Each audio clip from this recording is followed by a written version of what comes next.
Hello guys, welcome back to my channel. இதான் Pravanthika. So இன்றைக்கி என்ன பண்ண போகிறான்னா, அவள் ஊஞ்சலை இப்படி சுற்ற போகிறான். ஸோ என்ன நடக்குதுன்னு தெரில, அவங்க பார்க்கலாம். ஸோ சுற்றலாம்.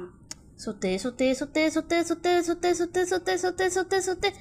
கொஞ்சம் கிட்ட வராதடி. ஓ மை காட், கிட்ட வராத சொன்னால் வருவேன். சரி, பார்த்து சுற்று. நல்லா சுற்று சுற்று சுற்று சுற்று சுற்று சுற்று சுற்று சுற்று. ஏன் நீ கேமராவை இப்படி பண்ணலாம் பண்ணிட்டு சாரி போரை கொப்பத்துக்கலாரு. ஸோ வாங்க, இப்போ சுற்றி இருந்தவ இப்போ அப்படியே தலைகளை சுற்ற போகிறா. வாங்க பார்க்கலாம். சுத்து சுத்தே சுத்தே. அப்படி சுத்தாதடி, இந்த சைடு சுத்துறி. அப்படி சுத்துடி சுத்துறி. முன்னாடி வா. சுத்து சுத்து சுத்து சுத்து சுத்து. ஏன்டி மொக்க பண்ணுற? சுத்துடி. நல்லா சுற்றுற, பேயாட்டம் சுற்றுற, சூப்பராக சுற்றுற. Okay, so bye bye guys, அடுத்த வீடியோவில் பார்க்கலாம்.